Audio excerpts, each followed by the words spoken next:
everyone. Welcome back to Unedited Chatter. I'm super excited to be here with you today. Our guest is phenomenal. Steph and Tisha are here as your hosts, and so let's get to it. Unedited Chatter drops new episodes every other Wednesday. Don't forget to like, follow, and subscribe on YouTube or wherever you get your podcasts. The socials will be listed in the show notes. This show is an independent production. The views expressed here are our own and not those of our professional roles or employers. This is our Unedited Chatter. Let's get to it. Today's guest is Jonathan Greene, a nationally recognized voice in real estate investing, brokerage leadership, and ethical business growth. As the founder of Streamline and the host of Zen and the Art of Real Estate Investing podcast, he challenges hype-driven strategies in favor of discipline, integrity, and long-term thinking. So important. A former trial attorney and art gallery owner. How cool is this bio? Jonathan brings a unique blend of negotiation expertise and creative perspective to real estate. He actively invests across multiple asset classes and is known for his outspoken stance against industry shortcuts, advocating for a more mindful, education-first approach to building sustainable wealth and time freedom. Please welcome Jonathan Greene, who is not here to talk to us today about where to invest our money in real estate, but something far more important. Tisha? Yeah. Thanks so much for having me. Yeah, we are so excited that you're here with us. And the title today is Money Lessons Kids Need Before the World Teaches Wrong, right? And Yes. this is important for everybody because if you've had children or you are going to have children or you're a teacher, we've all had to do this, right? I know Steph's got 2 sons. I've got a stepdaughter and I'm always trying to teach her about one. So is my husband. Tell us why this...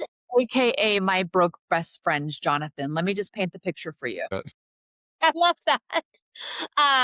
Why is this topic important to you? Why did you start talking about it? What do we need to know? Yeah. So it's a different world now. When I was growing up with my dad, I only saw my dad on weekends. So he would pick me up on Friday outside of my school and I'd go up. I'd be there Friday, Saturday, and Sunday. And I didn't have devices or anything to distract me. So the only thing we did in the car was talk.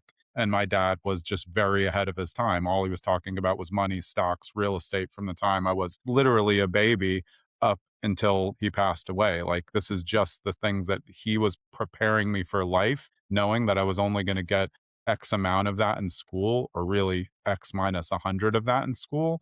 So I learned, though, by my kids are both in their 20s now. I learned a lot by seeing I didn't have the same access because they grew up with devices and more distractors. So it's been harder for me to relay all the lessons in the same amount of time that my dad did. And I feel like kids are really missing out on a lot of educational, financial information that they could get, but also their parents may not know it either because everybody's busy or they're watching stuff that's only 6 seconds long instead of, 30 minutes, 15 minutes and longer content that can help them understand things more fully. It's interesting. So just another background. My son is actually in finance. He just graduated and he's starting. And I will tell you, I think he has a level of knowledge that surpasses mine already. Yeah, I didn't that's have awesome.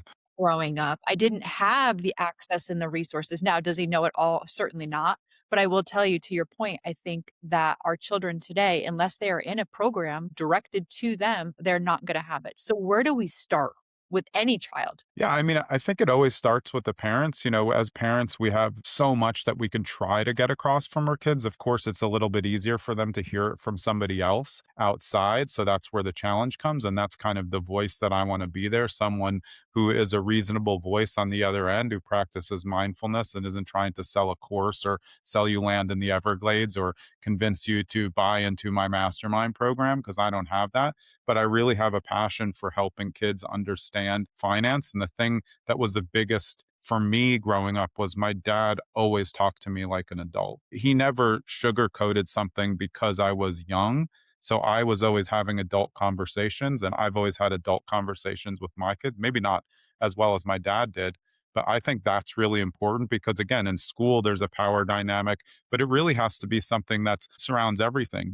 What you do as a parent, what you talk about, how you talk to your kids, and then what happens in school, and can they get lessons of what they're missing in school? And is there something outside that's a third party or something that can be a supplement that's completely unbiased? And that's kind of what the long-term goal of my podcast and what I want to do is really ends up going to be focusing on middle school, high school, who can then take that to their parents and then they can work together with their parents. And their parents may not know because content's different and everybody's selling something. They may be scared of it. And that's kind of what I found and what I hope to accomplish. So funny story for me is my husband's totally he should have been in finance and isn't. And when his daughter was, I mean, she's going to be in high school next year, but they've probably been doing this 6 or 7 years. And he let her pick out some stocks that she wanted. Of course, she picked Disney and Tesla and all the things that were big then. Those are great though. Yeah, and so he gave her a little bit of money and she has got to see now on her phone, like, are you making money? Where are you not? What are we going to sell? But, when I was growing up, my parents didn't do that. They didn't know about that. Same, stuff like you were saying. Like that just wasn't a thing. But he talks to her just like your father talked to you. Like this is what you have to do and there's no sugarcoating it and you have to have money I think that that is really great. I think that we need to be teaching our children more of these skills in school and we're Yeah. not. I think that that is a huge thing that everybody talks about, right? Why are we not teaching kids this? It's unbelievable. I mean, it makes you more infantilized than empowered, to not know anything about money. And then it's uncomfortable to talk about money. People who have more money than others are worried that people will think of them differently. People who don't have as much money as others, when they come to the school, are worried that people will think it. And money becomes such a thing instead of just talking about it straight out in terms of just budgeting in general, budgeting. And like you were saying, that your husband does with his daughter, that's what my dad did for me. When I was 14, I had a broker at Merrill Lynch and he put what I would consider at the time a lot of money into an account, like a lot comparatively. And he said, "This is yours. You're going to invest with the broker from Merrill Lynch." And I got really scared. And I said, "Well, what happens if I lose it?" He's like, "If you lose it, you lose it. But I don't think that you're a risky type of person. You're going to talk to them.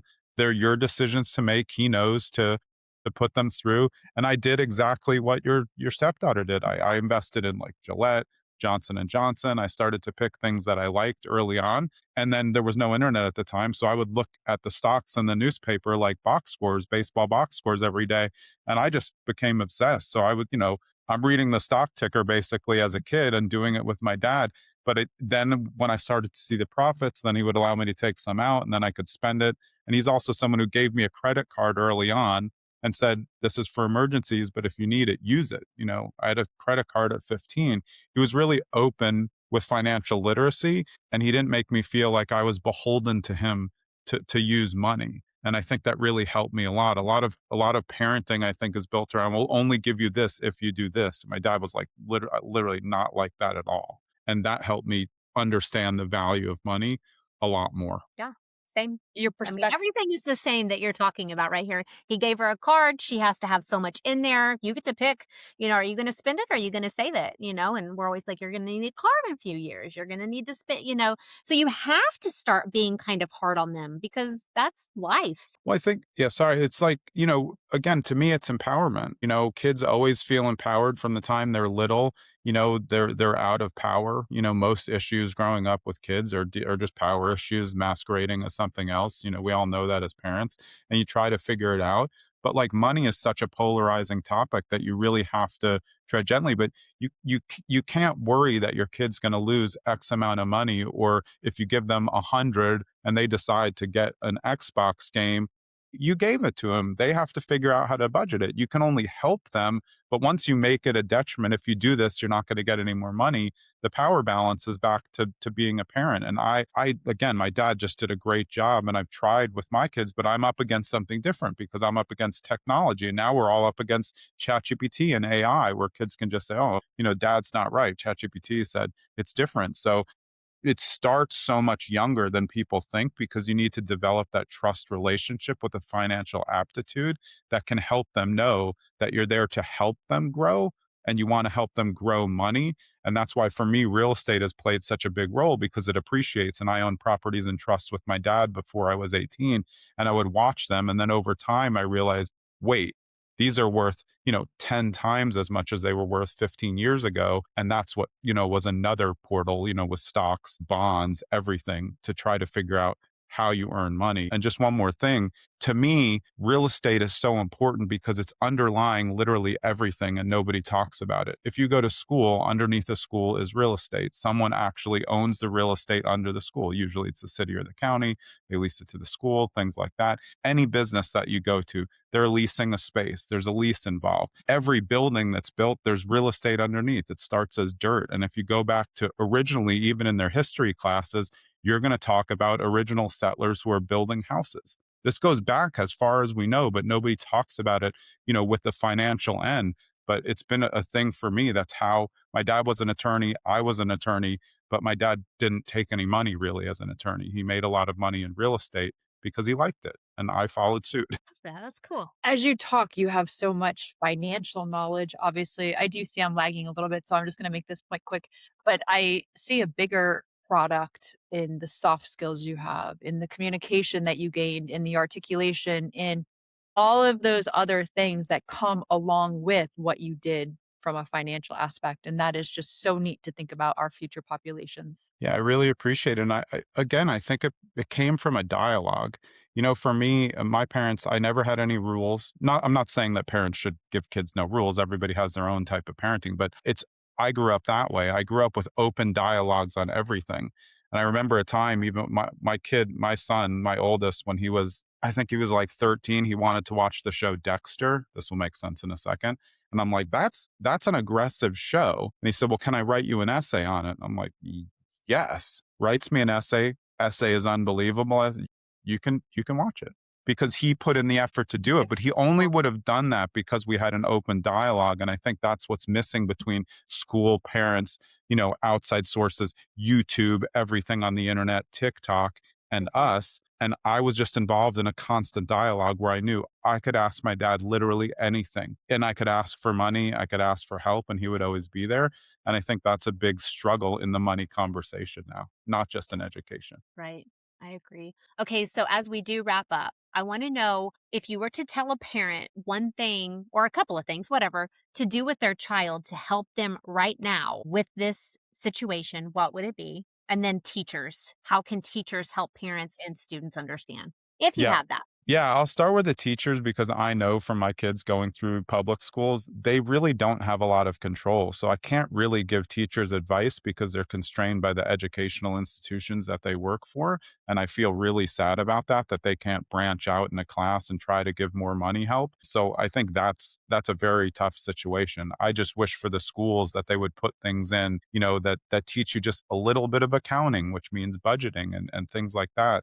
Because even if you're doing home ec, then you're budgeting for how much you're going to buy and like home ec's out of the school. Everything has math and money involved, but it's just being pushed out. For parents, I would say, like, if you're not giving your kids an allowance, give them an allowance. If you want to attach chores or things to it or check boxes to do off, I wouldn't do it as a part of taking stuff away in terms of grades because I just feel the motivation is like differentiated there. But I think it's really good for every kid to know, like on Friday, I'm going to get whatever it is. I mean, everything's expensive now. I used to get like $5 and I was psyched. Now that can't even buy you a Starbucks. So I understand it's different, but I think it's important for them to have something like that, even if it's $1. If you don't have a lot of money, if you have that to do, then they can start to save. And I actually had a real bank account when I had the flip book. I would go in and I would deposit money into it, and then I would see my account on the book go up.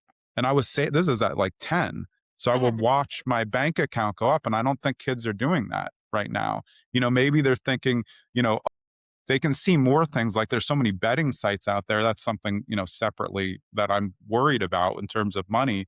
But I really think if you have something to look forward to that has a financial consequence on it, like I'm going to get $5, you start to learn how to save money a lot quicker. Because if you're getting $5 a week and you want an Xbox game and it's $65, now you have to, that's 13 weeks. So you have to save. And savings is one of the biggest lessons that people need to learn, because we all have friends who still don't know how to save money. No matter what they're earning, they can't save enough. Well, yeah, and if you do the research, most people live on credit cards. Most people are living on just, what they have to pay minimum balance every single month. And that is because I think financial literacy isn't taught. They never read The Richest Man in Babylon. They never understood the finances of compound interest and how they could just start putting away a tiny bit, less than $1, a week. And over time, if you do that when you're a kid, you'd be unbelievably shocked at how much money you have. I mean, anybody who's listening who doesn't know can just look up compound interest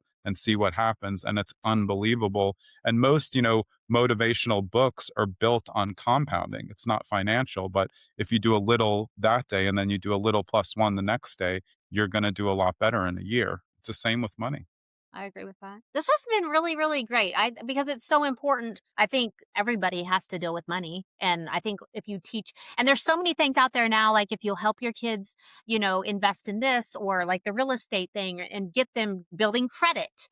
And the credit Exactly. thing is a really big thing too. And I know that for my brother, he had turned 25 and didn't have any credit because my parents, you got to start giving that to your kids and Yeah. help them. I Yeah. love this. Thank you so much for being here, Jonathan. We appreciate you. Thanks so much for having me. I enjoyed it. Had so much fun. Appreciate it. Yeah, thanks.